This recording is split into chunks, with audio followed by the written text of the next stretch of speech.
Hello and welcome to the Cabin Fever Director's Commentary. I'm Eli Roth, Director of Cabin Fever. There will be nobody else joining me. This is my commentary. It is all mine. No bullshit interruptions from other filmmakers and producers and camera people and actors, and everybody wants to get their little story in and everybody wants to get their little joke in. No, I'm sorry. None of that bullshit. It's me. This is my commentary. Everybody else can stay the fuck off of it. So, this commentary, I could watch the movie and just talk about every shot, but I feel like that's kind of boring. So I'm going to bore you in other ways, which are kind of talking about a little bit about me and why I made this movie. And for filmmakers out there who want to know how I did it and sort of the whole story of, kind of how we made Cabin Fever right from the beginning. So the question is, why did I make this? Well, I've always wanted to make horror films since I was 12 years old. I saw The Exorcist when I was 6. I saw Aliens when I was 8. Actually, the first Alien when I was 8, and I was just absolutely obsessed with making horror films. I remember when I went to see Alien, the title came up, it said produced by and then directed by, and I turned to my dad and I said, I want to be a producer. And he said, well, Eli, the producer has to come up with all the money. And I said, well, what does the director do? And he said, well, the director gets to spend the money. And I was like, okay, I want to be a director. But then I decided I actually wanted to be a director and a producer. But I used to have a problem with horror movies. I think one of the reasons I'm so obsessed with them was because I had such a terrible fear of them as a kid. And when I was a kid, and this will certainly date me, I'm 30 now, and when I was a kid, if you missed a movie in the theaters, it was gone. And especially if it was a really violent horror movie, because there was no home video. And a movie like Jaws or Alien maybe would come to television, maybe like 5 or 6 years later and be heavily edited down. But a movie like Jaws was such a mystery to me because I remember the posters for it as a kid, but I was too young to see it. But there was just no way to see these movies. And then when I started seeing them, I had this reaction that I barfed every time I saw a horror film. When I went to see Alien, I remember after the movie, I was at the Circle Cinema in Brookline, Massachusetts, and I just started puking my guts out. And my parents were like, what's wrong with you? And I played it off like I was sick or had food poisoning. And then we went to go see Outland with Sean Connery, and people's heads started exploding. And I was just tearing ass down the aisles of the Chestnut Hill movie theater, covering my mouth, and I puked and projectile vomited all over like 15 people. So if you're one of those people, I deeply apologize. I'm sorry. You can send the dry cleaning bill to Lionsgate.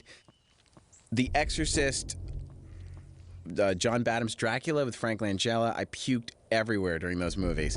And, my parents, so then they said, okay, no more horror movies. That's enough. You can't see horror.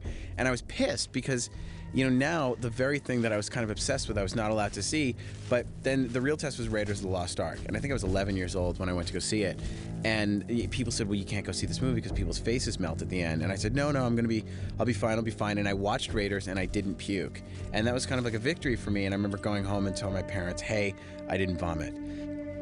This is not my first director's commentary. Actually, my first director's commentary is not my first DVD commentary, because I did one for Bloodsucking Freaks, because the director Joel Reed was in some sort of dispute with Troma, and Lloyd Kaufman asked me if I wanted to do it, and he paid me $35, and I actually didn't even cash the check. I just framed it because I just thought it was awesome that Troma was going to pay me $35 to do this. I grew up obsessed with Fangoria. Famous Monsters of Filmland magazine had kind of slowed down by then.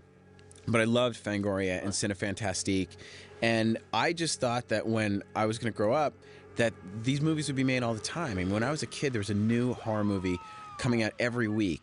It was the early 80s. It was that kind of 1979 to 1984 heyday of horror, where it was the kind of kids in trouble, hot girls naked, getting hacked apart. But there were also a lot of great directors, like Philip Kaufman directing Invasion of the Body Snatchers, or Stanley Kubrick directing The Shining, or Brian De Palma directing Carrie. The last one, you have Rob Reiner will step in and direct Misery, but horror in the 70s, William Friedkin directing The Exorcist after making French Connection, that there was definitely an element of class to doing a horror film. That if you could have an A-list director that would step in and do a horror movie, but somehow by the end of the 80s, like horror was like a dirty word. That in 1981, John Landis makes American Werewolf in London, and the idea that you had a horror movie and a comedy together in the same film was absolutely revolutionary. And I remember going to see that movie. I puked. I ran out crying. And my parents took me to my Aunt Gladys's house with my brothers because we were all traumatized by this film. But it did have humor in it, and we just couldn't believe that you could have something that was funny and scary in the same film. However, if you remember in the 80s, the Schwarzenegger movies took over, and every time you killed someone, you had to make a Schwarzenegger pun. And that crossed over into horror movies where you'd start seeing Freddy Krueger. Every time he kills someone, it's have a knife day, and someone gets killed. And by the end of the 80s, it was all horror comedies. There were absolutely no straight horror films. And I remember going to see Night of the Living Dead 1990, and it's essentially a bloodless movie. And you go, fuck, man, Tom Savini's directing a movie, and there's no blood in it. You know, what the hell happened here? And I was in film school from 90 to 94, and Randy Perlstein and I were shooting comedies. But in my film, my student film, Restaurant Dogs, I had decapitation, I had eyes getting gouged out, lots of blood and guts. And, you know, I just wanted to get out and make really disgusting horror movies, and people said horror is dead.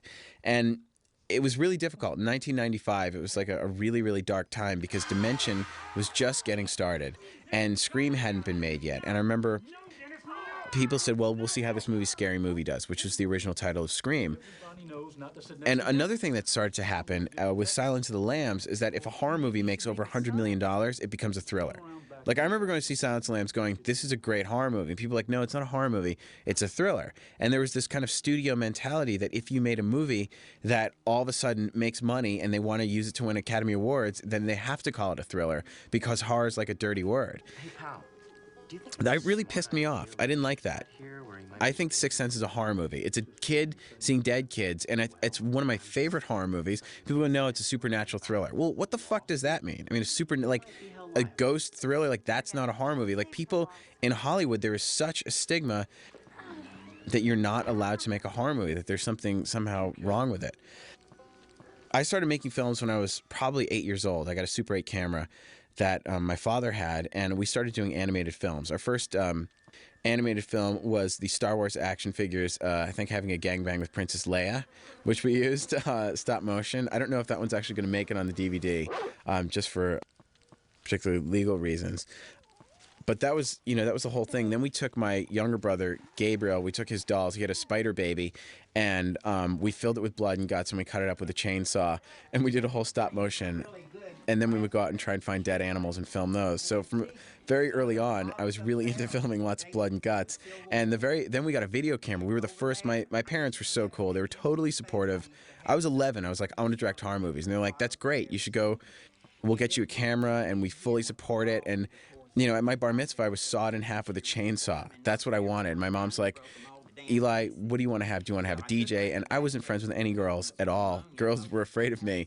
And I said, well, I can't have a dance because I really don't know any girls. So why don't we get a magician? But I want to get a magician if he can saw me in half with a chainsaw. That was my dream. And I remember, you know, he's sawing me and he's going, don't move. Because I guess he thought I was really going to get hit by the blade because he was using a real blade. And I just remember thinking, I'm a man now. This is great. And my cake at my bar mitzvah was a director's slate with blood splattered on it. So it's no accident that I'm doing this, and it was all completely encouraged by those around me, which is really great because not a lot of people where I grew up in Newton, Massachusetts, were very supportive of the arts. And you know, my mother's an artist, and my father's a psychiatrist, but he grew up with roots in the theater in New York City, in Brooklyn, and went to high school performing arts, and they always encouraged it. It was never a joke when I said I want to be a horror movie director. They always took that very seriously. So the first film we made was Splatter and Linoleum, where I take a chainsaw and I actually was holding the chainsaw and the ketchup bottle, squirting, sawing my little brother in half. And then some other people wake up in the house and they go downstairs, and I saw them in half too. And that was pretty much what I did every single weekend in junior high and high school, was shoot movies with my friends. And at first it was me and my friend Jeff Rendell, and and Mark Wishing, we were the ones filming it.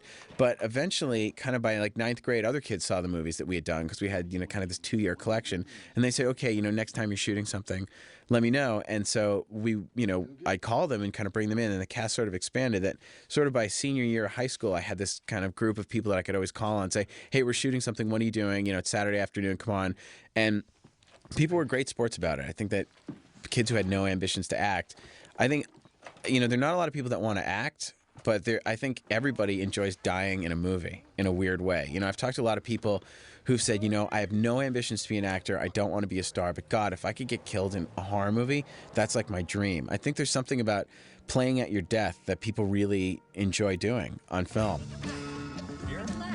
All I was doing was making these movies. Then I got into film school at NYU, and it was like the biggest deal in the world to me that now I get to go to college and do this. Some of my favorite movies that influenced me: definitely the obvious ones for Cabin Fever are The Evil Dead, Texas Chainsaw Massacre, and John Carpenter's The Thing. That's structurally what it's based on. And then you'll hear a lot of music from Wes Craven's first film, Last House on the Left, which is one of my absolute favorites. Very, very disturbing, but I love the music in that movie. And David Hess gave us some cues from Last House for the film. But really, Texas Chainsaw Massacre, The Thing, and Evil Dead were kind of the big three that when I started writing the first draft of this film, I just watched those movies and just structurally took them apart and thought, what is it about these films they have in common? What do I love? I also love The Shining, Nightmare on Elm Street, Creepshow, Reanimator. I remember all my friends in junior high were really into John Hughes. I went to my friend's house and they're like, look, we got The Breakfast Club. Isn't this the best movie? And I was like, well, I got a movie that's better. It's called Reanimator. And I pulled it out and it's like a guy's head decapitated going down on another girl's, on a corpse of a naked. It was awesome. It was everything I wanted in a movie. It was like the dream film, and people would look at me and they go, you're so disgusting. How can you like this? And I'm like, how can you not like it? My favorite genres of movies, obviously horror, but I love early 80s sex comedies. I love Porky's. I think Last American Virgin is really one of the greatest films ever made. The director of that, Boaz Davison, did a bunch of Israeli movies called Eskimo Limon, also known as Lemon Popsicles. I'm a huge fan of the Lemon Popsicles films. The Three Stooges. I love comedy, and I love sex comedies in particular. And I think the beginning of this film, the first half hour of the movie, really is supposed to be funny. Yeah. Safe sex. And that was on purpose because I really wanted to get people to like the characters. That I was just tired. In the 70s, you watch a horror movie, and the whole beginning of a 70s horror movie is what's scary about this idea. And by the end of the 80s, it just became, well, how can we kill the kids this time? And it was just the same generic group of kids. There's the pretty girl, there's the popular guy, there's the nerd, but it wasn't interesting. There was nothing fun about it anymore. Oh, I'm gonna go shoot. That a movie like My Bloody Valentine, I'm a huge fan of because you have this kind of fat guy who looks like Avery Shriver, and he's got like a hot girl naked in like 5 minutes, and you're like, what planet is this on? And the name of that planet is 1982, and it's a fucking great place to be. So when I watch movies, I find that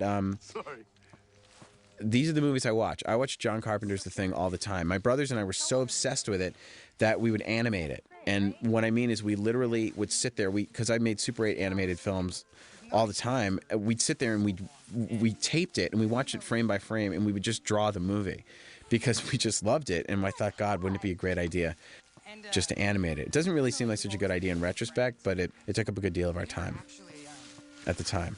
Look, I've always thought that you were really cool. A movie, Bay of Blood, Mario Bava's film, I love now, and I didn't even see that until actually after Cabin Fever. And there's so many similar elements.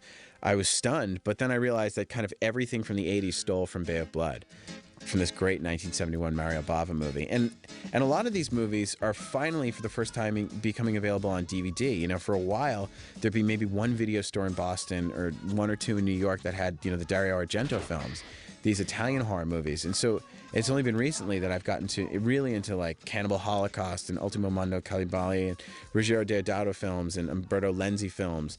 And these are, for people that aren't really into zombie cannibal movies, that's what these are. But a movie like Dr. Butcher, MD, I mean, my friend Jeff Rendell and I, in 7th grade, every weekend, all we did was rent the most disgusting movies we could find. And people thought I was really into films like Faces of Death, and anything that's real violence I never enjoyed. It wasn't interesting to me. I found that it was exploitation and shock. And not that this isn't, but anytime, you watch a girl just get a pair of meat hooks through her tits and she's hanging by it, you go, fuck, how the hell did they do that? At least that's what I think.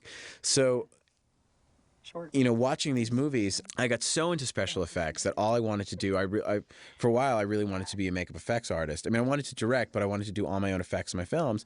And, just sitting there with your friends and figuring out how to do a decapitation, was a great way for me to spend a Saturday afternoon. Family friend. Film school. A lot of people ask me, is film school worth it? Is it important? And I thought film school was the best. It was like camp for me. I had so much fun. The first day I got there, it was like, all you're going to do is watch movies, and you're going to grab a Super 8 camera, and you're going to go out and film the most ridiculous shit possible. And there's sort of this competition between kids who, are directing in film school, and how many girls can you get naked in your student film? And I can tell you that I lost. I got 0. I had no girls naked in any of my movies. But my movies, we always had some good violence, and they were always, because Randy was in them, we were always able to make them funny.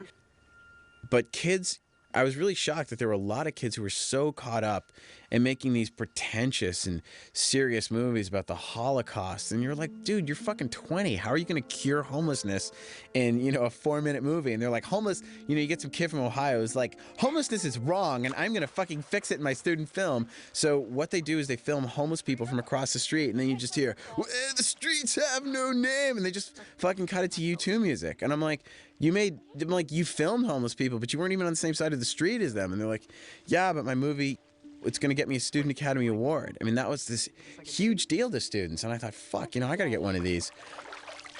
But it was a big, but there were some good people there. I hooked up with Randy and Evan Ostrowski I met there.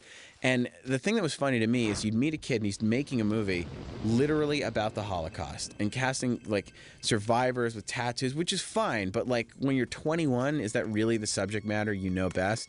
But I guess they thought so. And then you go to their room and the movies they have in their shelves are Zapped, Porky's, Fast Times at Ridgemont High, Up the Creek. And you're like, okay, why would you shoot a movie you'd never even watch yourself? That was a big kind of question I had. And my parents were very supportive in saying, always do stuff that, that's age appropriate. And I think that that's the key to making a movie that works, is you got to make a movie that's a subject matter you truly love.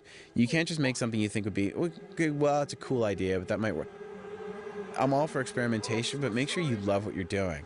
And I think that's one of the nice things that people responded to about Cabin Fever, is that people watch the movie and they can see the obvious references to, the Texas Chainsaw Massacre shots and the Last House on the Left music and the Evil Dead style cabin and the Shining kind of music. And they know that I truly, truly love these movies. And I'm honored that people want to, consider this amongst. I'm proud to say that this movie is amongst being considered in that kind of canon. I'm not saying it's as good as those movies, but I'm saying the fact that it's a movie, it's a real horror movie, and then it's in theaters, it means the world to me.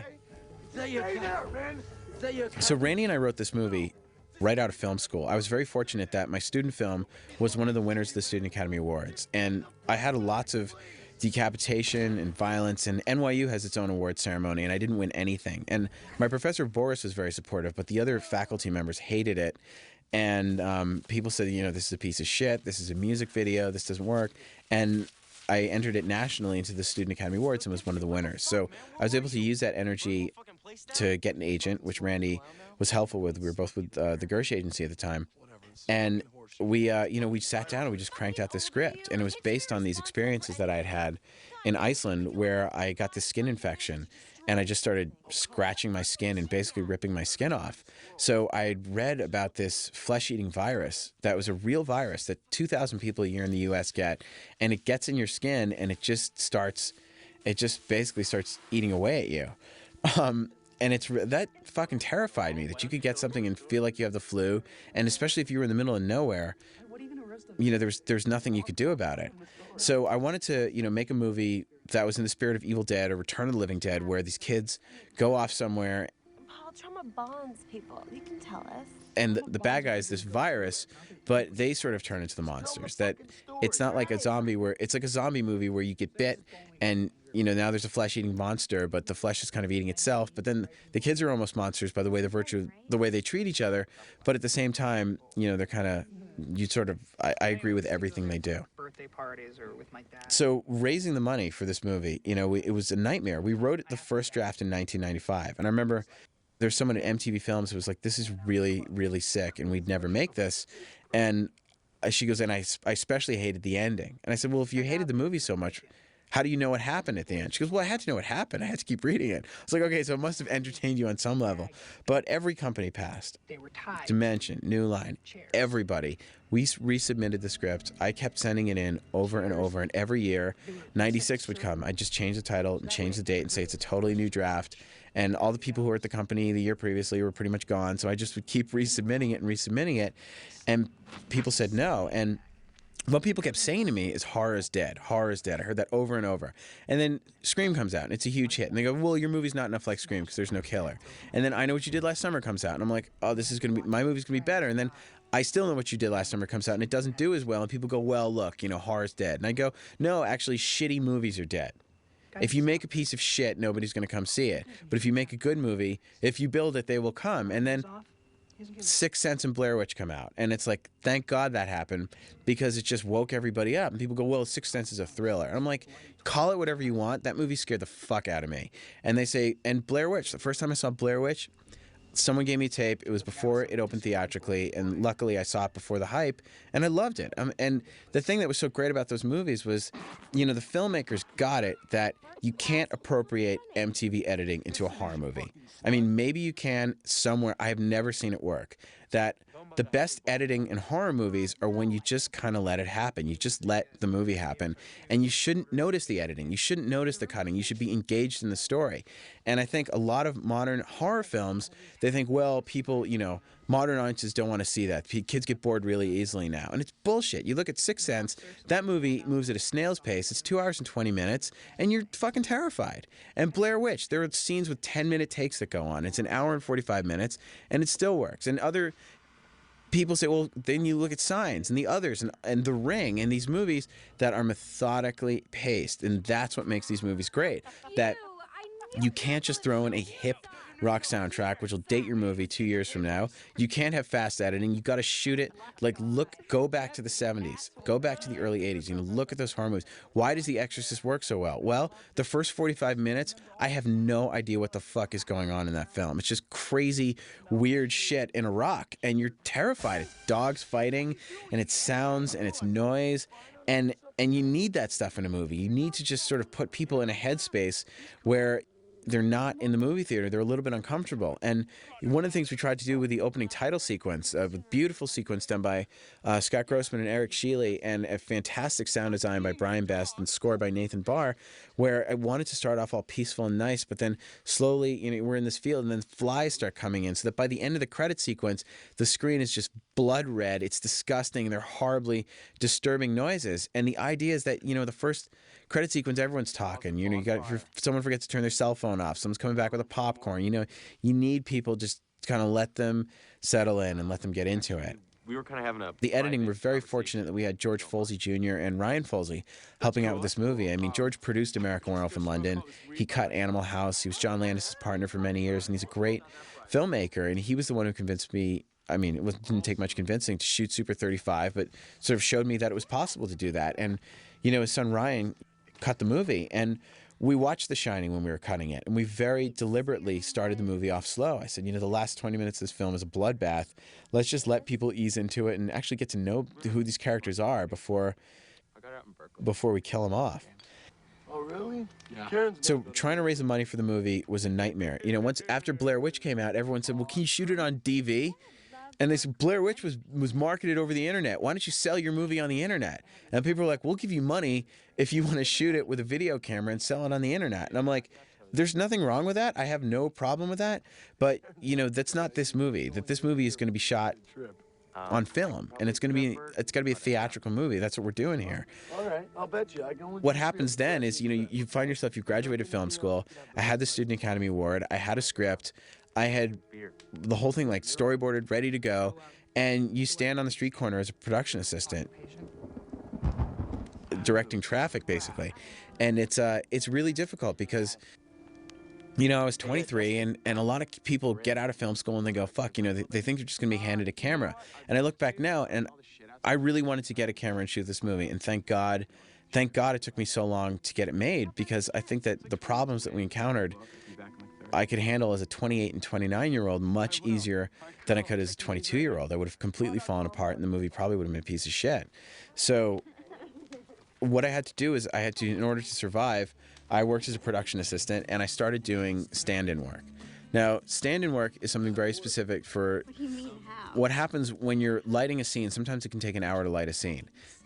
And you're going to need the actor in there to see how the light reflects, to see where the camera should be placed. So what they do on every set is they get an actor that is about the height and coloring of, the lead actors. There'll be maybe 2 or 3 or 4 stand-ins. Now, on a movie like this, so low budget, there were no stand-ins. The actors had to do it themselves, but they knew that going in. So the thing about it is, if you're in the union, you can make a lot of money doing it. But if you have any ambitions to be an actor, do not be a stand-in. It's the worst thing you can do for your career. And my dog. I would do extra work. I would sit there, and I never wanted to be an actor, and I would go, and I was working for a casting director on like a movie like The Mirror Has Two Faces. There were 300 students in a scene with Barbra Streisand, and I would check them all in, and then I'd put myself in the scene. And you could get probably, with overtime, generally about $150 a day, which is great. I'd been working for a producer right out of film school, and I was making, I think, $300 a week. So now I got this job doing extra work where I could get $150 a day.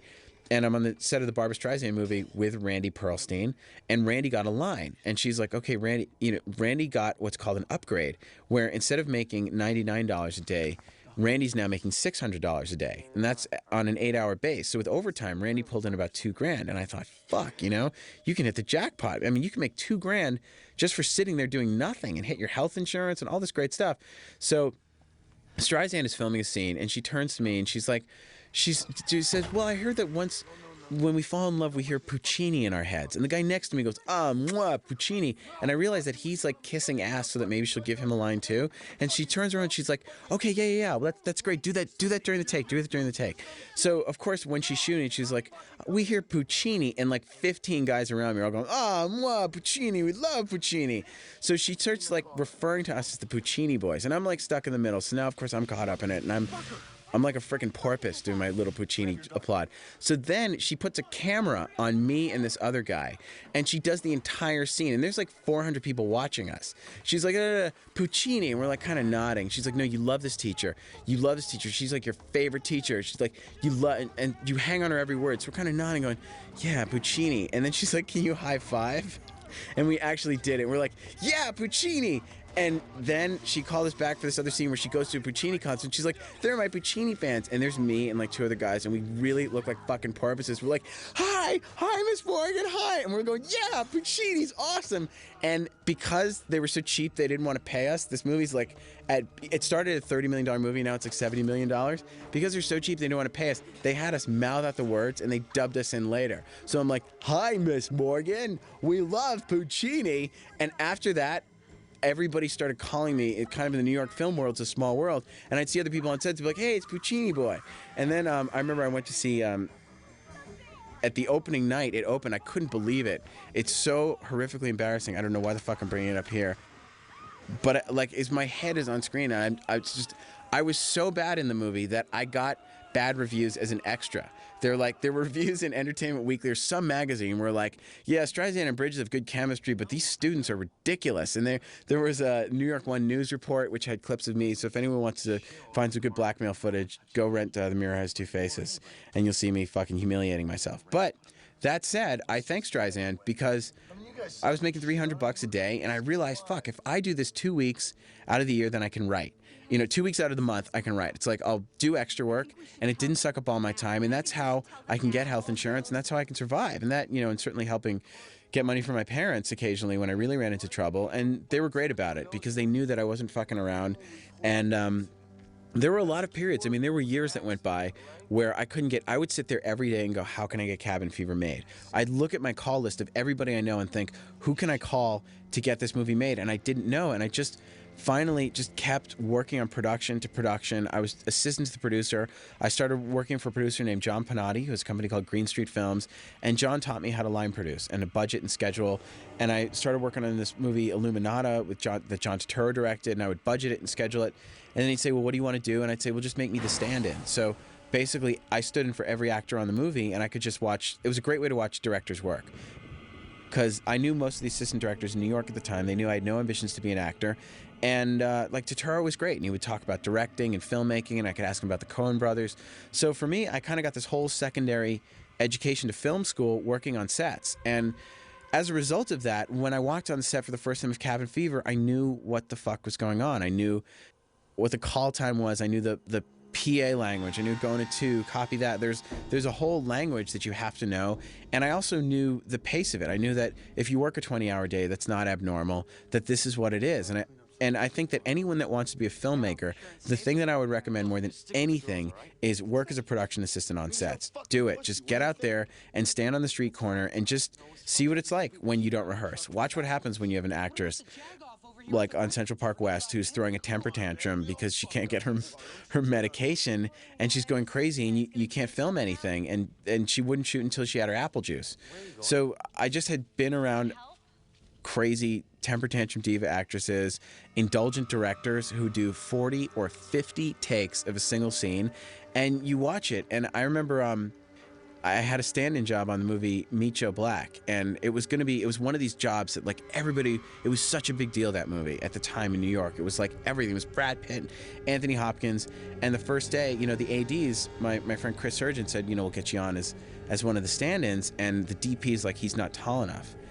And I was like, fuck, I should have wore these boots. I have boots that can make me, I'm just under 6 feet. I have boots that can make me 6'2". And they're like, no, he's got to be taller. I said, and the DP's like, can you just perch up a little? So I kind of started walking on not like the balls of my feet, sort of like a velociraptor, just for one shot. And as I'm doing that, like walking down a hallway, I'm like this. DP's like, yeah, that's fine. So we're doing it, and like the AD is like laughing at me. And then director Martin Brest walks by and says, the first AD, he goes like, who's that? He goes, I got to tell you, Amy, that kid is one untalented stand-in. And I got fired, and that was it. And that will be the title of my autobiography, One Untalented Stand-In. And it's like, I mean, it was great because after that I went on working on the Howard Stern movie, which was a lot more fun. But I just remember, when Meet Joe Black opened and fucking tanked really hard. And then, Cabin Fever got sold, and I think made more money off the sale of Cabin Fever than Meet Joe Black's entire box office run. I thought, you're right, Martin Brest. I am an extremely untalented stand-in, so thank you for getting me out of that business.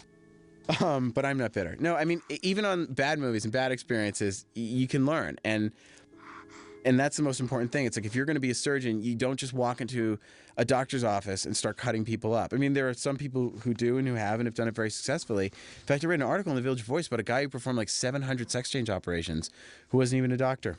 How about that?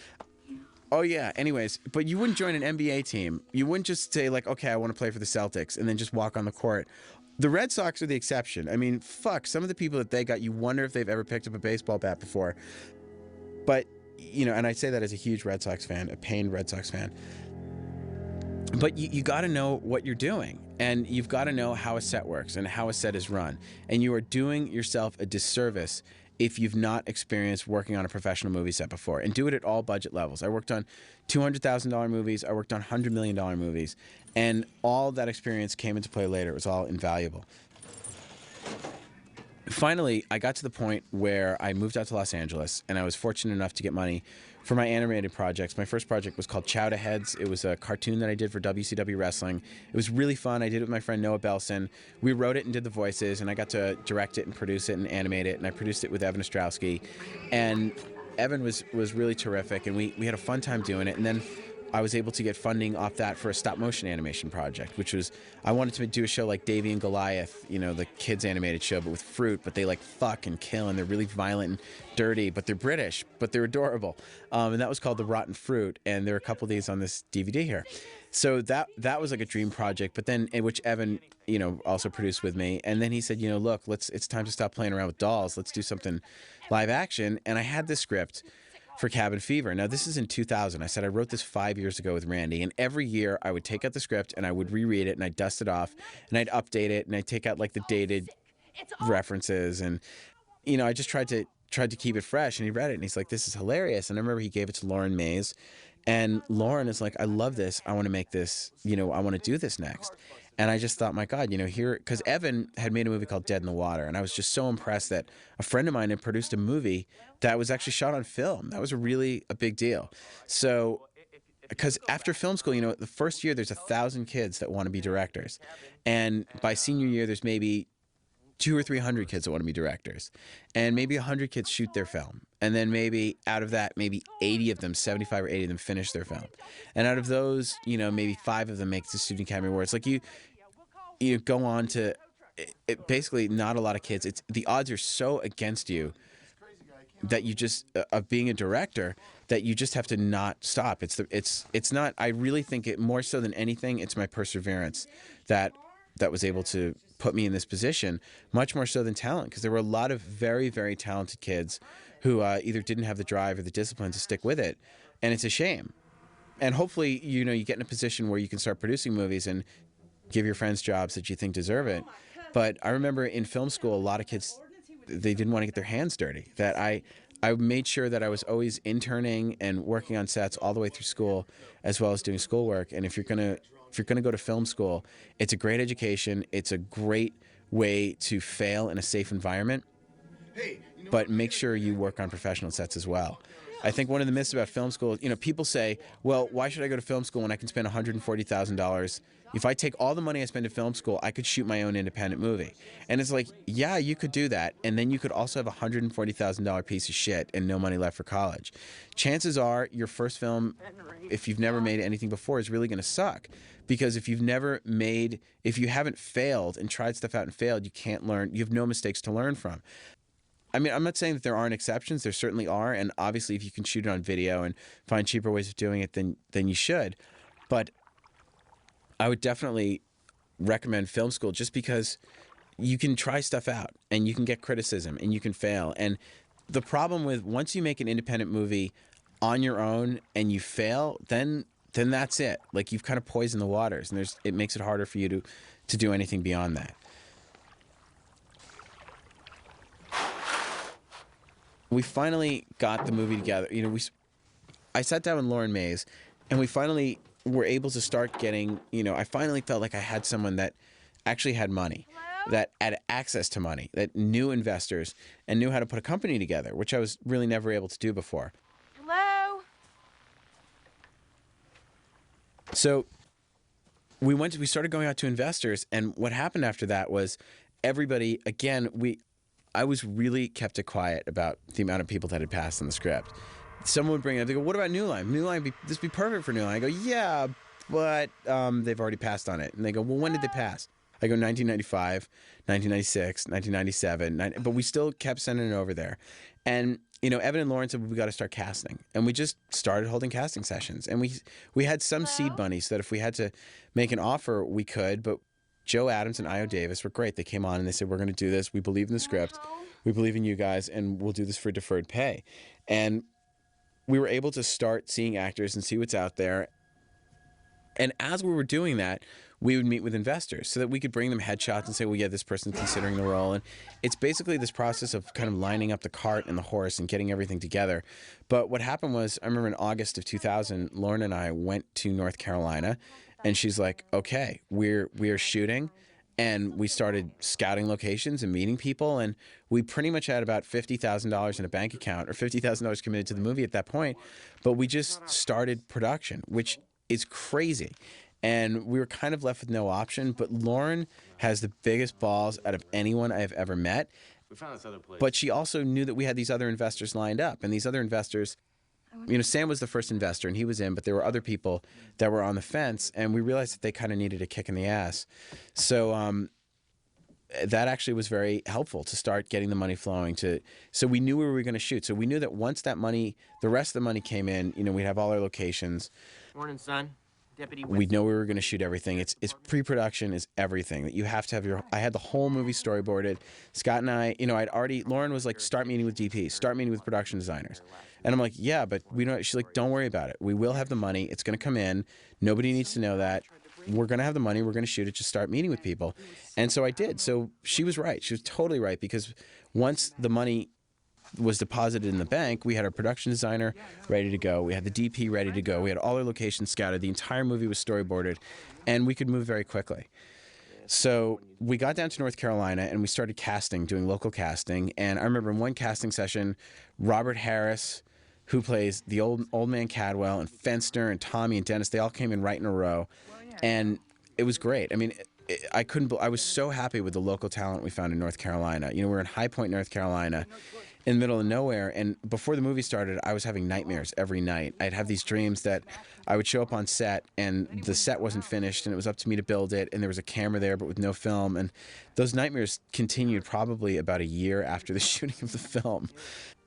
They didn't really die down because of what happened, which was the union shut us down and took all our money, which is a whole other nightmare.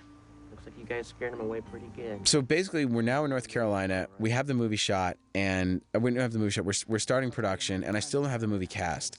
Casting is a nightmare. It's this terrifying process that seems like so much fun. And the first day you're so excited, and then 40 people come in and they're so wrong for the part, you just want to slit your wrist. And you're like, this sucks. Because I had everyone reading the bowling alley monologue, and it's really, really depressing. And then someone like Ryder Strong walks in the room, and you go, fuck, that's the guy, and you can't get him out of here. It's every actor that got the role in the movie, you know, like you could not get them out of your head. You couldn't see anyone else. Like when I met with Jordan Ladd for Karen, we had read a lot of Karens, and I could sit down with her, and in 30 seconds I knew that she was the girl. And after a 5-minute conversation, I knew she could act. I knew she'd be perfect. I knew she'd be great. And the other thing is, you know, doing a low-budget movie, you want to pick people that you're going to be around. You're going to want to have in the woods with you, and you could do a lot worse than Jordan Ladd. Giuseppe Andrews came in and he actually read for Paul. And I remember he said the word man 36 times in the bowling alley monologue. And it's not in there once. And I thought, you know what? He's not right for Paul, but this guy is going to be the greatest Deputy Winston anyone's ever seen. And then, of course, Jimmy DeBello coming in to be Bert. And he didn't want to sit down. He didn't want to stand up. He didn't know any of his lines. But he just had this attitude. And he was perfect. I mean, you talk to the guy for 5 minutes. And it's just a great feeling when someone walks in the room and they are the part, but it's very depressing otherwise. I mean, we saw a lot of girls for this role. A lot of girls didn't want to be in the movie because they said it was exploitative. They said they didn't want to show their breasts. They were in Maxim magazine and FHM, and you know they'd be sitting there in dental floss G-string, but you know to do a 30-second nude scene in a movie is exploitation. So I don't really quite understand that one. There were girls who turned down the movie, who flat out turned it down and said, I won't do it. A lot of people said they wouldn't invest in the movie because the word nigger was in it. That was a huge thing. And I said, no, it's 6 letters. It's meant to make you uncomfortable. That's why it's in there. And they said, no, it's racist. So when we raised money for the movie, I had to change the script to say, oh, that's for black people. And it almost seems more offensive doing it that way. But somehow, you know, white guilt, I don't know what it was. The investors felt okay with it. They felt that it wasn't, you know, they weren't investing in, you know, some piece of racist propaganda. That's it, my man. Shooting the movie was a nightmare. I mean, directing-wise was a dream because the actors were so good. And when you have actors that have such great technique and are so close to the part, you can just sit back and watch them do their thing. I mean, as far as directing, of course I was a little, you know, you're a little nervous the first day. You want them to feel like they're in good hands and everything's going to be fine. And we sat down for a table read, and I just started telling stories about getting sick and, you know, my fears about viruses and my feeling that whenever I'm sick and I go to the doctor, I think, God, you know, I don't want, it's like if someone calls me and says, can you give me a ride to the doctor? I think, Jesus, you know, I'd love to give you a ride to the doctor, but, you know, if you're that sick, I don't really want you in my car. And then I think, you know, well, what if I'm going to be that sick one day? Well, I will be that sick one day because everybody dies. And then what if I die of being sick and I die because nobody wants to drive me to the doctor? And how do ambulance drivers, like, I go crazy thinking about that stuff. And so that's, you know, kind of what Randy and I were working out in the script. And we all just started telling different stories about different paranoias and different viruses we've had and different infections and the most disgusting thing we'd ever seen. And I just knew it was going to work. And the first time we read the script, you could feel it. You could feel the chemistry between Joey and Serena and Ryder and Jordan. And a movie like Cabin Fever, they certainly weren't doing it for the money. You know, everybody had very specific reasons for doing this film. You know, I think Jimmy DeBello felt that this role was the closest to his personality. He wanted to do it. I know that Giuseppe Andrews got Deputy Winston and had a character in his head and certain words that he wanted to work out, and he just knew he could do it. Ryder Strong really wanted to shatter his image from Boy Meets World of this child star and get to do stuff that he'd never done before, you know, like fucking and killing and, you know, fingering a girl's bloody, rotted thigh. I'm not gonna wait for that deputy to come back. Serena Vincent, she had never done a horror movie, and she gets to be a scream queen, and where she's totally has it together, and she's cool, and she's fun, but then she completely loses her shit and goes crazy. And I think that all actors enjoy going crazy when they get to be something other than themselves, or when they start with something that's close to their personality and they go completely nuts. Jordan Ladd talked about why she wanted to do this role. So everybody who came down, they came to make the best movie possible. And it was really the same way on the crew, which was great because I know that Scott Keevan is such a fantastic DP and really got to try things out that he had never tried before. And he's got a great creativity and incredible, you know, experimental side to him.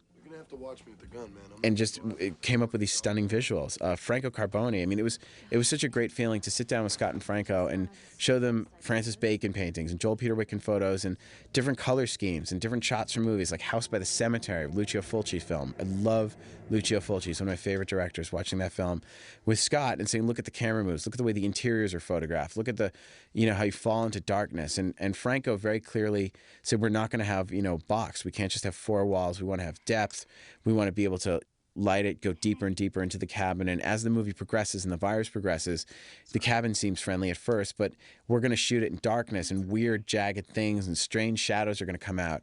And he did it so beautifully. He and Scott collaborated perfectly on this because if you look at the cabin, things start to get darker. But then when Karen gets fully infected, the bed just looks evil and there are these creepy shadows and these trees. And it's almost one of the things where I didn't even start noticing it until the editing when I thought, my God, we talked about this stuff and you watch it on the monitor and then you look at the footage and you think, Jesus Christ, these guys really pulled it off. And it was great that Sam and Lauren and Evan, that I had a producerial team that fully supported the movie.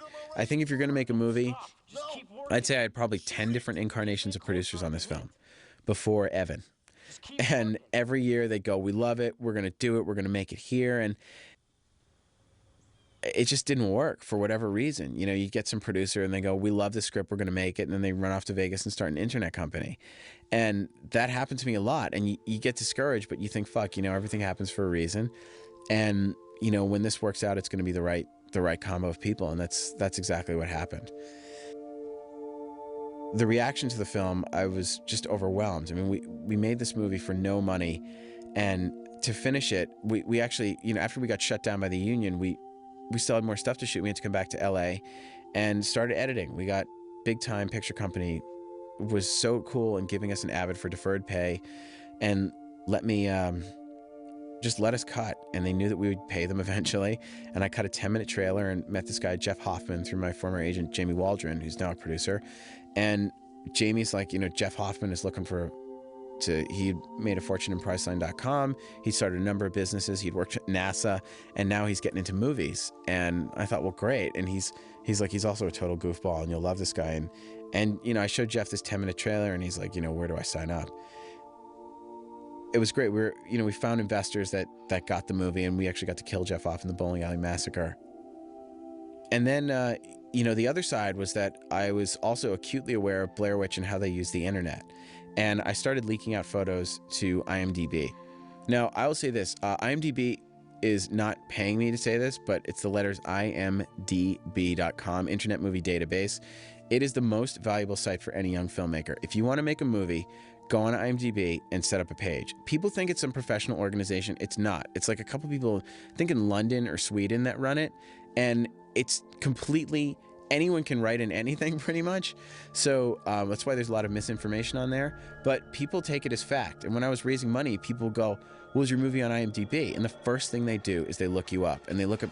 And so I had a lot of photographs from the set of behind the scenes makeup. I set up a page where people could go and click on the gore. And they go, okay, that looks fun. Send me the script. Send me your 10-minute teaser. Send me your 10-minute trailer. Another thing I did was I started leaking photos to different horror sites, and the guys at KMB Effects not only did they do such a great job in the makeup effects, but they really helped me, in a way, get the movie finished. And that I took a rough cut to them. I showed them, I watched it with Howard Berger, Greg Nicotero, and Bob Kurtzman, and they said they loved it. They're like, this is the best movie we've seen since Evil Dead 2, which for a horror fan, it's scary. That's like the highest compliment there is. The highest compliment you can give a movie is Evil Dead 2. And I was like, will you please tell Harry Knowles at Ain't It Cool News?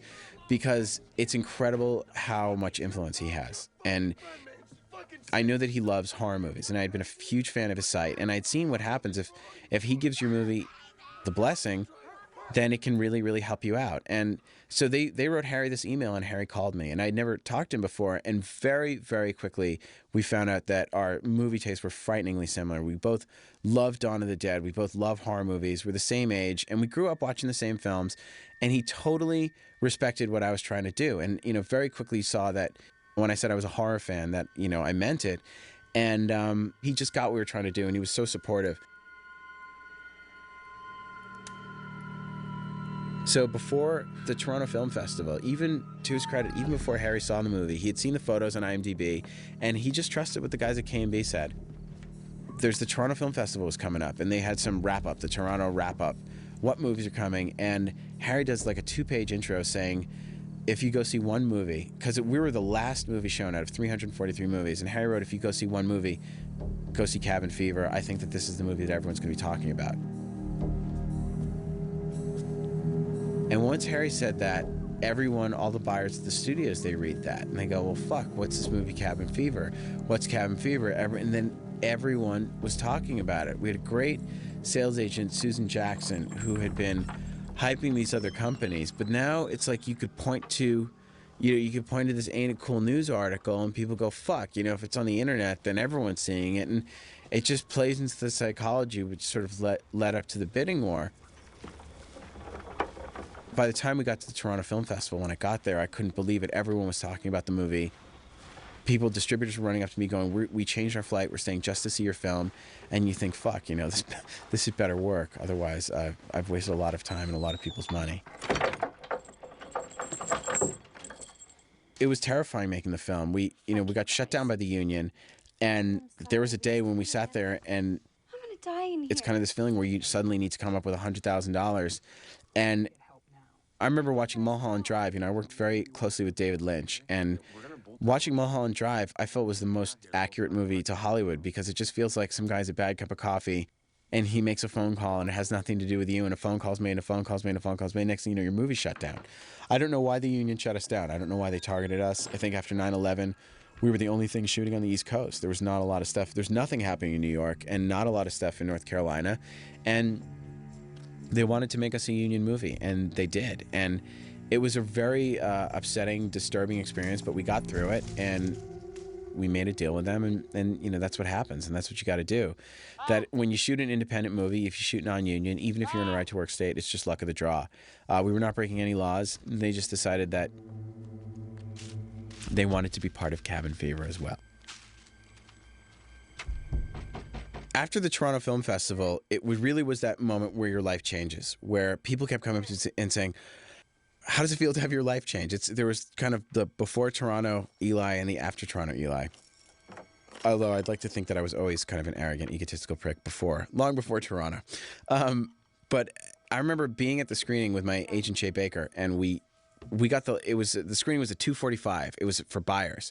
And I was the only one who had seen this movie. I literally had watched it at the lab and gone to get on a plane to Toronto. And Lauren Mays took the print from Deluxe Labs, who stayed open on the weekend to make sure we got the movie finished. Okay. Opened up on the weekend for us, and she took the print with her to Toronto. And I was sitting there at the buyer screening, and a friend of mine from Miramax turns to me and he says, everyone who's seen your film says it's fucking amazing. And I just kind of nodded and said, thanks. And literally, I was the only person who had seen it. The only one, because I watched it by myself in the screening room. And I remember when the lights went out, people just started applauding. And Jay and I, we kind of looked at each other and we thought, what the fuck? Why are people applauding? I'd been to buyer screenings before. Often at film festival, there's what's called the marketplace, where there are like 6 theaters, and from 9 in the morning till 6 o'clock at night, all the movies that are for sale for different territories are showing. If you can, get over to France, go to the Cannes Film Festival, and walk around the market just to see how it works, just to see what happens, where you see people selling movies you've never heard of, movies that, you're like, that guy was in that movie? You just see what it's like to sell a movie and what happens to your movie once it gets bought by a company or a sales agent that's going to go around and sell it to different territories. So Cabin Fever had one screening at 2:45. I got there at 5 after 2, and Jay and I got the last 2 seats. It was completely packed, and outside, all these people were trying to get in. It was a mob scene, like 100 people. There was a line to get in that went all the way down, like out of the theater, like out of the shopping mall, down to the escalators. I really felt like I was hallucinating. It was this dream feeling where you think, my God, is everybody here to see my movie? Because at one point, I was like, while we're shooting, I'm like, I just hope this movie gets finished. And then when we had the cut together, we got such a great response. I thought, fuck, this would be great if I can get this done, if I can get the money and shoot these last 2 days and shoot this Harmonica Man sequence and shoot the Bowling Alley Massacre. We can have a movie that'll be kick ass in the theaters. I think we could get a theatrical release from it. And we didn't show the movie to anybody. Do not ever show work to anyone before it is finished, if you can avoid it. We had to show a 10-minute trailer because there was someone who was going to write a check, and that's what we did, but you'd be very selective about it. And what you need is all the buyers in the same room going crazy, watching each other, because that's how you spark a bidding war. And I remember the lights went down and people started applauding, and 5 minutes into the movie, people get up and start leaving. And I was like, awesome, they're offended, they're pissed off. And what happened was they were bidding on the movie and they were coming back in. So there was such activity during the screening that people were laughing and stomping and yelling at stuff that I had, like Marcy's canoe shots got huge laughs, stuff I'd never expected to get a laugh at. People were going crazy for, and they were running outside that by the time the credits were up, I walked out of the theater and I got swarmed by like 7 different companies, and they had all put bids on the movie. It was Revolution, Miramax, New Line, Columbia TriStar. Everyone's like, we're buying it, and Lionsgate. And the Lionsgate guys were so into it. It was awesome. I was really, really excited. I just was overwhelmed, and thank God we had Susan Jackson and Cassian Elwes as our sales agents. I mean, Susan had hyped these people for a long time, and Cassian came on before Toronto, and the two of them looked so happy. They had the buyers eating out of their hands, and we had a party that night, and it was one of these great moments where I really felt like I had a great team around me, because I could just get drunk and dance around and smoke cigars with Sam. I remember just laughing with the cast members watching the bidding war happen. It went over a 24-hour period, and this was, now it's like a Thursday night, and by the next Friday, by 6 o'clock, we finally closed the deal with Lionsgate, and they made such a great offer, an aggressive offer, that you think, my God, this is it. This is what you dream of. I really felt like I was hallucinating. It was like an out-of-body experience. And, of course, my parents showed up right as we closed the deal with Lionsgate. And that night we had a party with those guys, a huge dinner. And all our investors came from New York, all the guys from Deer Path Films who really came through for us, and everyone from Black Sky Entertainment and Jeff Hoffman, everyone who was a part of the movie, except Jordan Ladd, who's off filming Club Dread, showing her breasts. They came to... they came to celebrate with us. And after Toronto, I came back to Los Angeles, and you look and it's like, oh my God, we're in our little movie, this movie that started as Randy and I in an apartment. Me and Randy in our apartment on 25th Street, joking about The Kit and Harmonica Man and Dennis and Pancakes, like little inside jokes. Now all of a sudden these jokes like had become a piece of commerce, and it's like it became a real thing that other people enjoyed. And we had that screening where there were 1,000 people, and they were lined up 3.5 hours in the rain, and I just watched them like, oh my God, for so many years I tried to like shake people and get them, because I'm like, don't worry, people will care about this movie, people will love this movie, they'll like it. And then just to actually sit there in that one screening where everyone is just going nuts, just makes it all worthwhile. All the pain of being shut down by the union, or Joey getting glass in his eye, or all the stuff that we had written in the script that we had to cut out because we never got to shoot it because we didn't have the money. All the production problems, those nights that Ryan Folsey and we lived in the editing room. I mean, his wife, Erica, had a baby, and we're there every day from 9:30 in the morning till 11 o'clock at night, and on weekends too, just cutting and cutting and cutting just to make the movie perfect. And then you come back, and now I got invited to other film festivals. I went to Spain to the Sitges Film Festival. And next thing, now you show up at these festivals, and they're like putting you up at hotels and feeding you. And before, you're like, literally, I was 29 years old, and my parents were helping pay my rent. And I said, I could get a job, but I didn't take a salary. None of us took salaries on the movie. And I had gone, they didn't know this, but I was probably $15,000 into my credit card. And they probably wouldn't know that until they hear this DVD. I didn't want to tell them because they were already worried enough about me as is. And they said, look, we know you're doing everything to make this back. And they really supported me through that time, and God bless them for that. I couldn't have done it without their help. So it's tough when you look around and your friends have, houses, and they're married, and they have jobs, and they have health insurance and things like that. And you're like, God, I'm $15,000 into my credit card. I need $600,000 to finish my movie, and I have no job. It's kind of terrifying.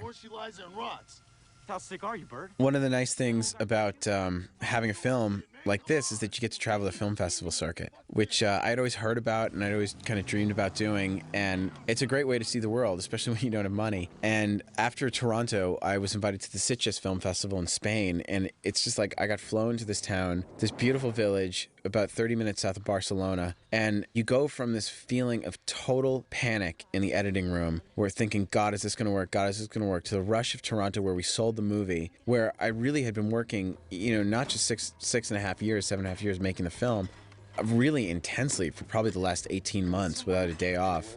And then I got invited to this festival in Spain, and I just showed up, and then they just kind of put me on this topless beaches and the discos, and I went absolutely nuts. It was the most fun I ever had. If you could imagine a country in your head and dream it up like in 7th grade, if you imagine a magical land, that land is Spain. There's like horror movies all the time. There are beautiful hot girls naked on the beach. The discos are open till 7 in the morning. You get to sleep all afternoon. The food is delicious.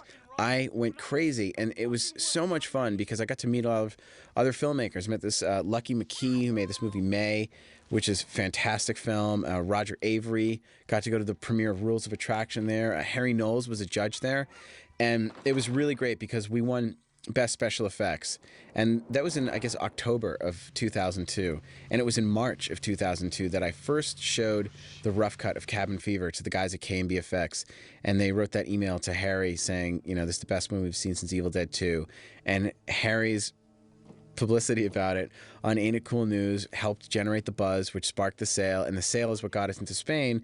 And then it was just great that Harry was able to then give an award to the very people who had kind of written him about the movie in the first place. It was really, and the thing that I learned from that I've kind of always felt, but that really reinforced, is that it's very important to support each other. That in film, everybody loves to tear each other down.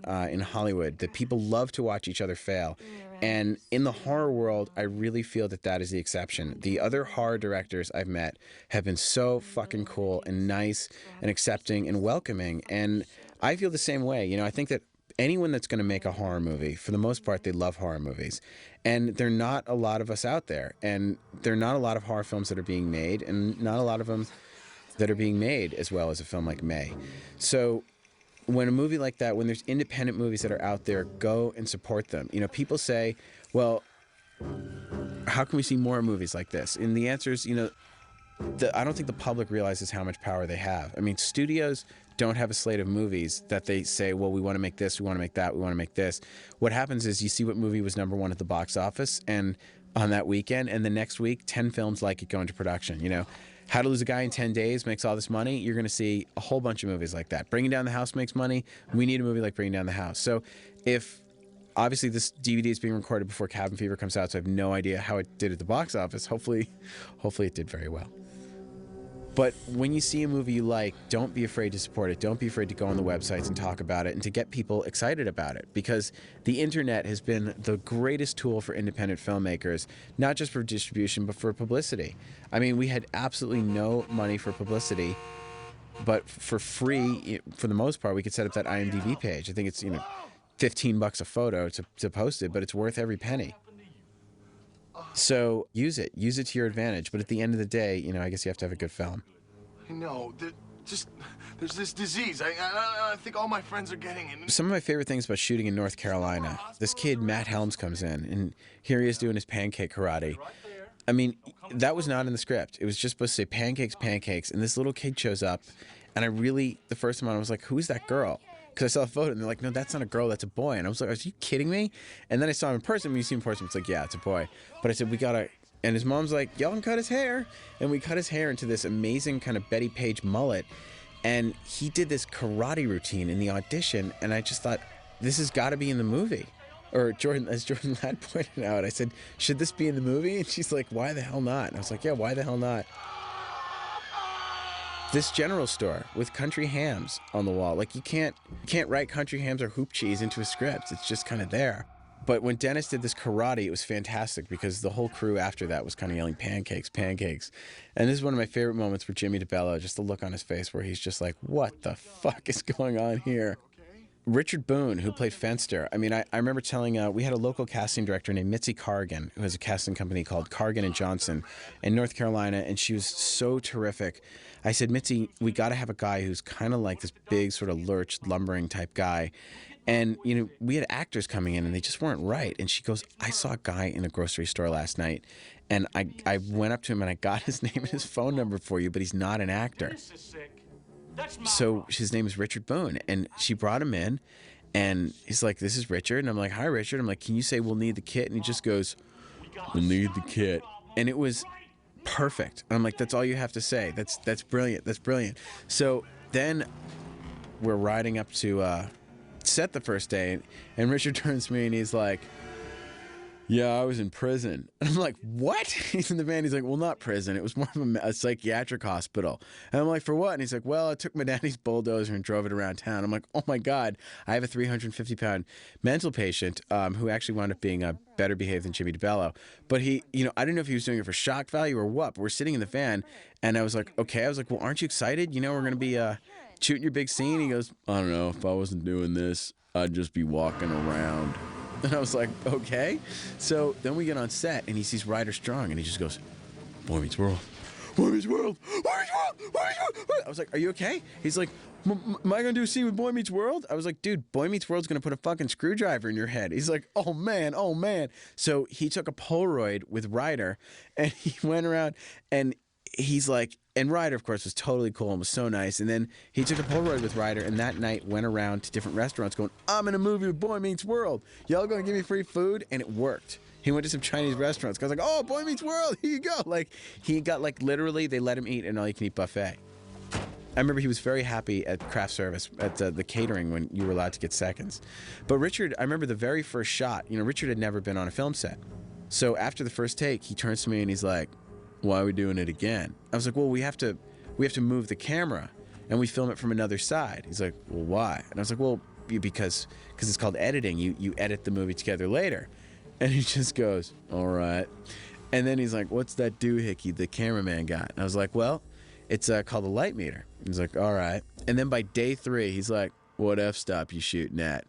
"We're going to shoot this at F11. He's like, "All right, if you say so." That guy totally knew what was going on. He followed everything. And then I realized that was kind of his thing. Like, he acted like kind of the big lumbering slowpoke, but he was extremely intelligent.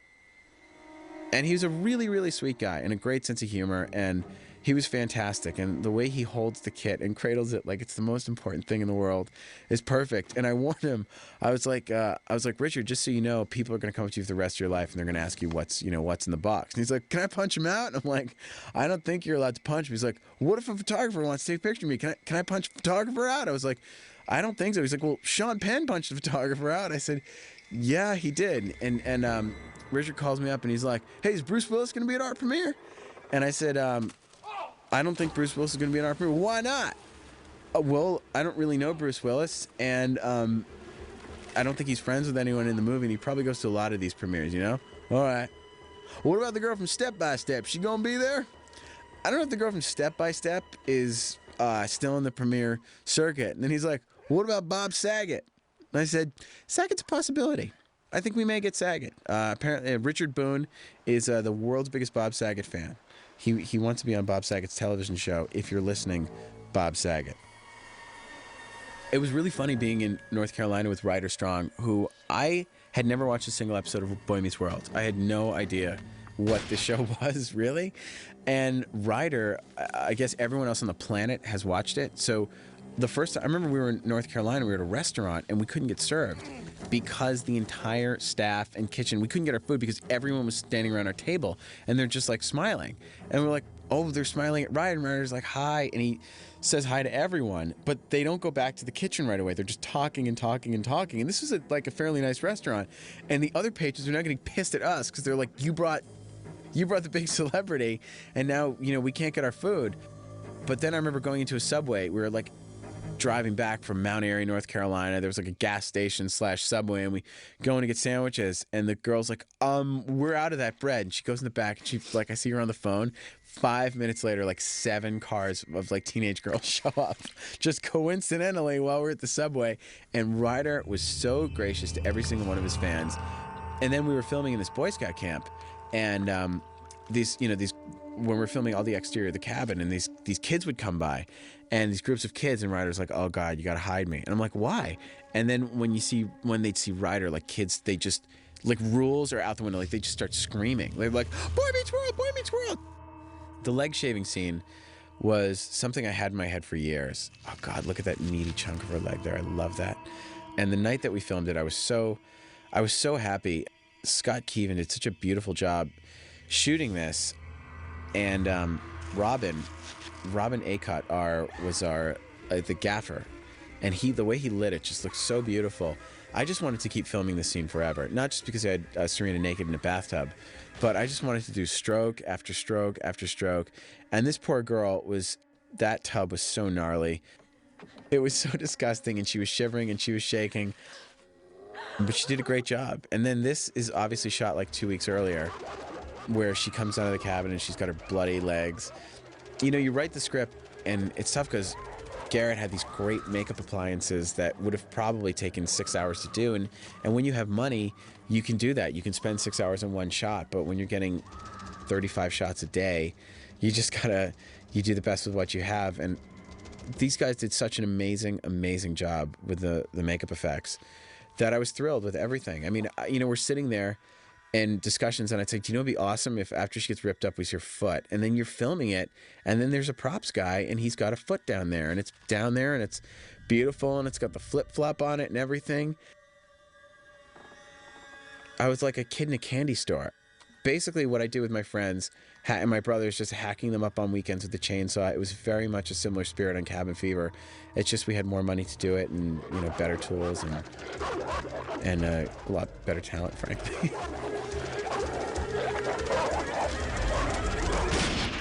Shooting in North Carolina, I remember the first week, Serena and I got very, very, very sick.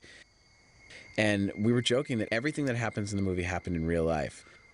I was location scouting, and I saw someone with a rebel flag, and I was like, doesn't that make people uncomfortable? Isn't that weird to have like a rebel flag? And he's like, you don't have to worry about the niggers around here. They love it. They're fine.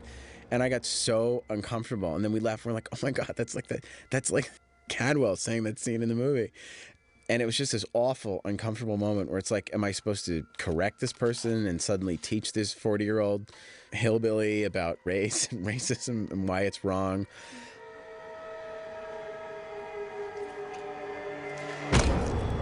Filming the scene where Ryder smashes Jordan Ladd in the face with a shovel, I remember very clearly that I wanted to be the one to do the blood squirting. That was very important to me because Dario Argento does all his own kills in his movies. I remember hearing that he strangles every one of his victims. It's always his hands. It has to be done perfect. And so I wanted to do that. So the third day of shooting, we actually were filming where we ripped open the dog and the blood squirts in the hermit's face. And I remember Garrett Immel was down on the ground, and he was just having a tough time coordinating the dog and the guts. And I just jumped down next to him and got some ketchup bottle squirters. And we just, I just really jammed him in the face. And that was really, really fun, squirting actors in the face with blood. I greatly enjoy that.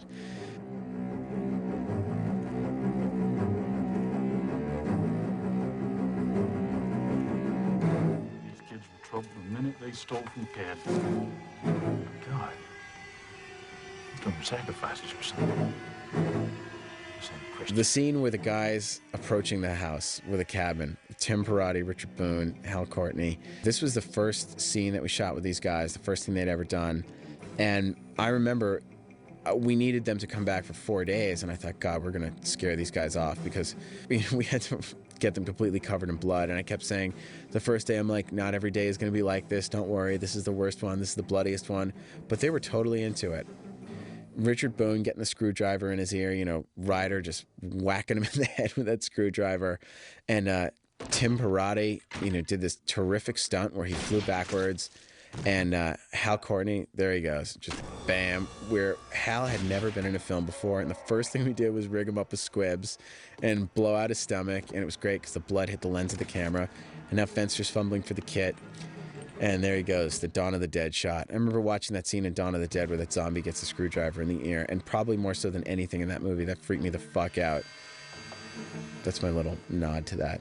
Horror fans seem to enjoy that. And the big moment here where Ryder, this is Ryder's big turn where he stabs Hal Courtney in the back. Oh, look at the blood squirt. Nice. I just got him right in the chest there. And I love how that stick, the way Scott photographed that, turned into one of the trees.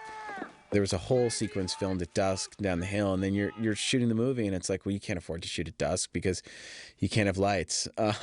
So you just start making all these concessions that all the big kill stuff happens, and it was the late afternoon and then the afternoon. The cave scene. This was one of the scenes that we filmed in LA. And I was really happy to film here because it's the Bat Cave. And I kind of prided myself at first on filming in locations that nobody had seen before. So I thought, well, why don't we counterbalance that with a location that's been filmed at literally thousands of times. I really enjoyed doing the death scene. I get it why people want to die in a horror movie. I remember looking at my reflection the first time and I actually got freaked out. A fog rolled in. We were filming the shot and it started getting light and it was 7:30 in the morning. And this fog rolled in and it just looked beautiful on the legs over there. This was one of those nights I had to film this scene and the scene where Paul shows up at Winston's party in the same night. So everything was rushed. We got pretty much one take for everything. The whole scene, you could spend a whole week photographing a sequence like this, but that night, I think was another 40 setup night. Here was Scott photographing me ripped in half with a beautiful, beautiful bifurcation by K&B, by Garrett Immel. And this night we had 5 guys from K&B. Mike McCarty was out there. The worms in the ear, that was completely inspired by my fear of Star Trek II. Star Trek II, The Wrath of Khan terrified me when they get the creatures put into their ears. So as my way of kind of dealing with that, I had to make a movie where I then put creatures in my own ears. And it was really absolutely disgusting, and they were crawling in my mouth between the take. This scene here where Ryder finds a truck, this was, again, one of my favorite shots that Scott did. It took an hour. Just to give you an idea, it took an hour to light that shot. Just that one shot where, you know, we have 7 shots set up, and it's like, well, fuck it, let's just all put it into one. That was in North Carolina, and then here we are with the deer hit. This is poor man's process. We're all shaking the truck. They're rocking up and down, and bam, there's our deer. 1, 2, 3, 4 different deers right there. One had the head turn. One gets thrown on the truck. One was a standing deer that we filmed from behind. And these are the legs. And the kicking legs, this was one of those scenes that I had in my head. It was that's me doing the hand there, reaching for the gun. That's what's known in the Evil Dead films as shemping. We did a lot of shemping. There's the blood facial for Ryder. Shemping is when you can't get an actor, but you're totally covered in blood, and they just kind of work as someone else's body double. Sam Raimi and Bruce Campbell and Rob Tapert coined that because the Three Stooges would film scenes with Shemp, and Shemp died and had a heart attack, and they had unfinished movies with him. So then they had a character. They would just put a fake Shemp that they would film from behind so they could complete the shorts. And on Evil Dead they started doing that, and then they said, well, we should just use a fake Shemp, and they said, oh fuck it, let's just Shemp it. And so we actually put that in the credits as a fake Shemp. And here are the turtlenecks: Noah Belson, Matt Capiello, and Doug McDermott. And there's Lauren's brother Matt, and that's Ryder's brother, Ryder Strong's brother, and that's our producer Lauren's niece Jessie, her friend Paige, and on the left is Gino Vincent, Serena's brother, drinking and partying with Deputy Winston. This was one of those nights where we barely got a permit to shoot here. We had to get the whole scene in one night, and we had absolutely no money to pay extras, so we just called friends and family members. That's my friend Heather and Mark. Anyone that wanted to be in the movie, because I filmed in North Carolina. I didn't get a chance to put a lot of my friends in the movie, that, you know, people I grew up with and other people who will never let me forget for the rest of my life that I never put them in the movie. This was just a fun scene because everyone was cool. And the other thing was it was really enjoyable for me because I told everybody about this experience. They'd all seen the photographs, they'd seen the footage, but it was my first time. My friends and a lot of people I knew in LA could stop by and actually see me on set directing and see what happened. And I think that was a fun thing for, I know, my brothers, for a lot of friends of mine who we grew up shooting movies together. I mean, they remember me at 8 years old with a Super 8 camera, and, you know, 13 with a video camera, and in film school with a 16mm camera. That here we were, and we're all just making the only difference was, you know, we just had a better format this time, and Scott Keevan to shoot it. Unfortunately, I didn't have Scott when I was 11, because God knows I could have used that guy. So this was all shot in Los Angeles. This is Winston's big party scene. And originally it was going to be a campfire scene, but one of these lighting and time, we said, fuck it, let's just put the cars around and kind of have the headlights on, and that'll be our light source. And I love Noah here, Noah Belson. We did our show together called The Rotten Fruit and Chowder Heads. I grew up with Noah, and wham, he just slams Harmonica Man right in the throat. And it's pretty quick shot here where he pops up where it's in his throat. And this was one of those scenes that we purposely did it really quickly so that you kind of don't notice it at first. But then, you know, upon second and third and fourth viewing, you kind of catch stuff. Those are my favorite kind of movies that you can watch over and over and over and over, and always trying to get something new from it. And we really, really tried to do that with Cabin Fever, was just put so much shit that people come out, you know, I think people come out of a movie and they remember maybe 3 or 4 scenes. And I figured people come out of Cabin Fever and they're like, oh, the leg shave is disgusting, and then the fingering and the deer hit and that kind of stuff. But then once they watch it again, I want them to think about like the harmonica and the subtleties of Deputy Winston. And here comes Harmonica Man. And again, this is one of those happy accidents where the fog just rolled in, because this sequence that we were filming, I was so sick. I think everyone in the crew was sick. They were certainly sick of me. Scott and I was pissed at Scott about something. I can't even remember what now. I can't imagine why. But it's one of those things where you're like furious at each other for the moment, and then by breakfast, everything's fine. That happens a lot when you're shooting. But this was a freezing night, and it was a particularly difficult night for Ryder, and you can really see it in his breath. And I love it. I mean, I love the fact that he looks miserable. I love the fact that the fog rolled in and that he looks so cold. I think that, you know, you kind of really feel it. You just look at his body. We put him in a wetsuit specifically so that he would stay warm. And what happened was the Caro syrup soaked through the wetsuit and stuck to his skin and created this exoskeleton. And it took him like 4 days to get all that Caro syrup and shit out of places. I don't think he anticipated being covered in Caro syrup. Here's Jason Manning, our man in the wheelchair, doing a very nice cameo for us with producer Evan Ostrowski. That shot originally went on for about 20 minutes, where Jason comes all the way down, sees him, goes all the way back.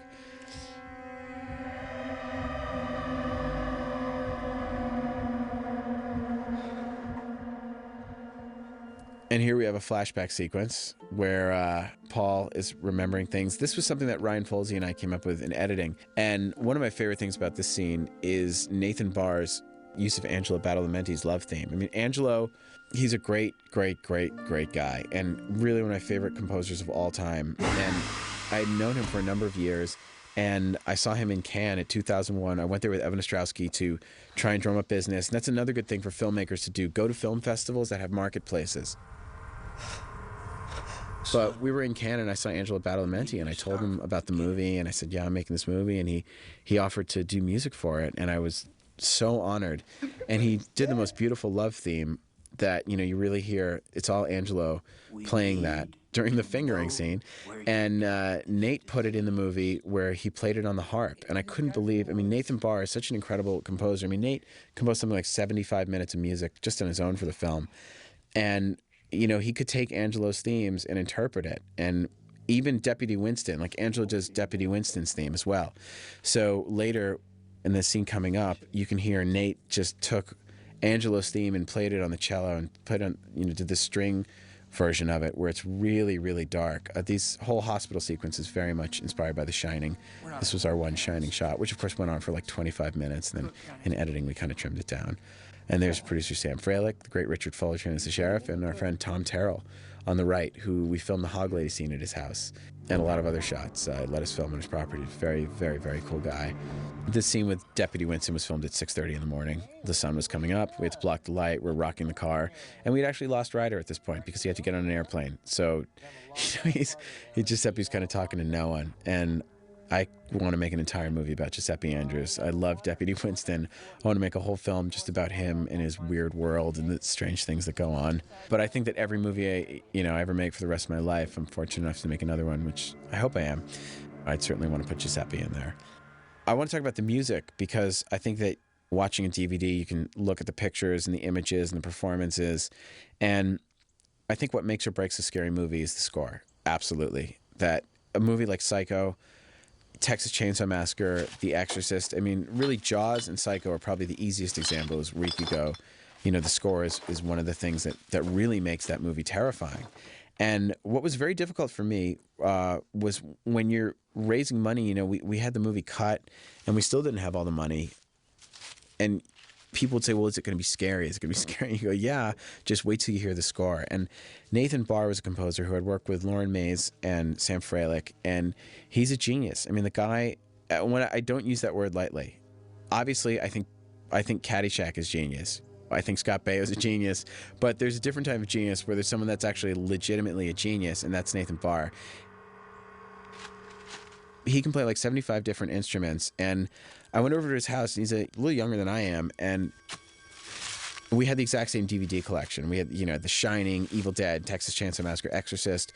So I could reference score and different pieces of music in the way I could reference special effects with Garrett, or paintings with Franco, or photographs in movies with Scott. And he knew we were exactly on the same page. And it was my favorite part, just listening to what that guy was coming up with. Going over to his house and watching these scenes, like the leg shaving scene, or when the guys show up, the kind of the Rednecks theme, it really made it exciting. And I could say, let's give it just a little bit of Road Warrior right here. And then it's like, okay, no, the leg shaving, let's go a little more Shining. And we talked about creating a sound where there are certain times there's music there and you cannot tell if it's music or sound effects. And we deliberately did that, certainly in the beginning, in the opening titles. You see those. Brian Best and all the guys at Soundstorm did the most kick-ass job doing a creepy-ass sound design, making it really disturbing. And Nate comes in with a score where it sounds, I'm like, I don't know what the fuck that sound is. And it's just these crazy things he did on the cello or on a violin or some sort of string instrument. And it scared me. I mean, the scene that made everyone jump was, the cue is called Marcy's Ass, where you see Marcy's the slow motion ass Texas Chainsaw Massacre shot, and Serena's room going, hello? And then Bert jumps up, and that sting, the first time we heard that, I was with Jeff Hoffman and a few of his friends, and Ryan Folsey, the editor, and we literally jumped out of our seats a foot off the chair. And I thought, God, I've watched this movie hundreds of times over and over, and you're still terrifying, and you've made the scene scary. I'm really scared by the scene. I just felt so fortunate to have a guy like that doing the music in combination with Angelo Badalamenti. I mean, Angelo is one of the great composers of the world. And for him to come in and do the love themes and Deputy Winston scenes, and when Karen's having her first dream with the water, with the red shed, where we see that for the first time, that beautiful, creepy music that only Angelo can do. It was just, I just felt blessed. I really did. I really felt like everything in my life that I had worked for since the age of 8 all came together on this film. Every contact I had, every movie I had PA'd on, everyone I'd ever met in my entire life, it all kind of culminated in this movie. But the most important thing is at the end of the day that people enjoy it and that people have fun. And so far, I've only been able to see the movie with audiences at festivals, but the people at the South by Southwest Film Festival went absolutely nuts for it. And Elvis Mitchell in the New York Times and Dave Kerr were both so kind to me and wrote really, really nice things. And the thing that was very satisfying was a lot of people, they look at this movie and they go, well, okay, this is a popcorn movie and you're never going to get good reviews and it's just going to be for the fans. And honestly, truly, the most important thing to me is that people like the movie. If we get good reviews, it's great, but this clearly, to me, is not, it's not an art house film. I didn't make it to win any Oscars. I don't plan on winning any Oscars anytime soon. I just wanted to make a fun movie that people would have a good time with, that people would remember and watch over and over. The dream for me is if someone says, hey, we watch Cabin Fever and we have a drinking game named after your movie. I remember the scene here with the kids, Jana Farmer and Dalton McGuire. Dalton is the nephew of our first AD, Susan. Jana was absolutely adorable. And I remember I said to her, so Jana, what's your favorite movie? And she went, Mary, Kate, and Ashley. And I was so impressed. I took the bullhorn and I was like, Jana Farmer, could you please repeat to the crew your favorite movie? And she went, Mary, Kate, and Ashley. And all the grips went, yeah! There's somehow running joke about the Olsen twins started on set. And by the time we got into the interior of the cabin, we actually had a movie, the Olsen twins film, and we watched that movie over and over and over. So like once filming actually started, if I really wanted to unwind or just relax, like between takes, we'd go and we'd watch the Olsen twins movie. This lemonade scene here with the general store, it was so much fun filming that. It was our first day with extras, and people were really, really into it. And a lot of the townspeople just sort of dropped by. And here come the guys showing up to get their rifle. Now, this scene was, again, people gave me so much shit for this. They said, you can't have this scene in a movie. This doesn't make any sense. Like, they're going to get a rifle, it's offensive. He says the word nigger, it's offensive. I'm like, no, he's their buddy. It's his niggas. And he's just saying the word because they've said it to him first, and he's just trying to be their friends. And these guys did such a fucking hilarious job. Sherry Rogers, Brandon Johnson, Dante Walker, they totally got the humor of the scene. They completely got it. And they went in there and the whole crew was hysterical laughing, and I knew it was going to work. The guys playing music, Happy Wednesday, we played music with them every week. These guys were so cool. Jeff Evans, and there's Richie Terrell on the right. John, I mean, they were so nice and welcoming. Having them sing Swing Low, Sweet Chariot was one of those wonderful things that you don't plan for. It's not written in the script. The original ending of the script was the shot of everyone getting lemonade from the general store and the credits going over it. But one of my favorite movies, oddly not in context of these, is Five Easy Pieces. And I remember the ending of that film at the truck stop where the movie just kind of ends and these credits start flashing. And you go, oh, what? It's over? What the fuck? And it got me. Like, that movie is one of my favorite films, and I thought, I want to do 70s Five Easy Pieces credits. Now, the song coming up, Wait for the Rain, 2002, that was another fortunate thing where I really wanted to have good songs in the movie, good incidental music, and there was just no budget. I actually went to a screening of Last House on the Left while I was editing the movie. And I heard the songs that David Alexander Hess had done in that movie, that Wheels Turning, and I loved it. When I was a kid, I would watch Last House, and I listened to that soundtrack. I taped the songs off the Laserdisc and had them on a tape and just would listen to them on my Walkman because I loved them so much. And I tracked down David Hess, and I was like, look, David, I'm making a horror movie, and I can give you some money, but we're making this movie for nothing, and everyone's doing this one, for the love of the game.